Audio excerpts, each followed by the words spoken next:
আমার মা আছে আর আমি আছি। আমি তো মার হাত ধরিনি, মাই আমার হাত ধরেছেন। নিজে না ধরে তাকে দিয়ে ধরিয়েছি আমাকে, তাই পা এতটুকু পড়তে দেন না বেচালে। আমি তোমাকে ছেড়ে থাকি, কিন্তু মা তুমি আমাকে ছেড়ে থেকো না। মুঝে তুম মত ছোড়ো। ওরে শোন, বাঁদরের বাচ্চা হবি না বেড়ালের বাচ্চা হবি।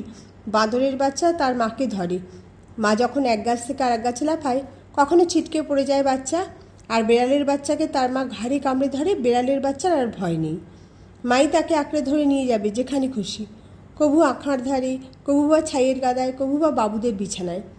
তুমি কোথায়? তোমাকে ধরতে পারছি না, এই হাত বাড়িয়ে দিলাম, তুমি আমাকে ধরো। মাঠের মাঝে আলপথ, এক গাঁ থেকে আর এক গাঁ। বাপ তার দুই ছেলেকে সঙ্গে নিয়ে যাচ্ছে সেই আলপথ দিয়ে গ্রামান্তরে। ছোট ছেলেটিকে বাপ কোলে নিয়ে যাচ্ছে, বড়টি শিয়ানা, সে নিজেই বাপের হাত ধরে চলেছে। সরু পথ, পড়ে যাবার ভয়, তাই দুই ছেলেই বাপের আশ্রয় নিয়েছে।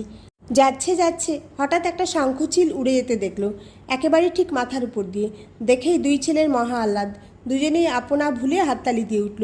ছোট ছেলেটা জানে বাপ আমাকে ধরে আছে, আমার ভয় কি, আমি আনন্দে হাততালি দিই। কিন্তু বড় ছেলেটি যেই বাপের হাত ছেড়ে হাততালি দিতে গেল, অমনি পড়ে গেল নিচে, ঘা খেয়ে কেঁদে উঠল।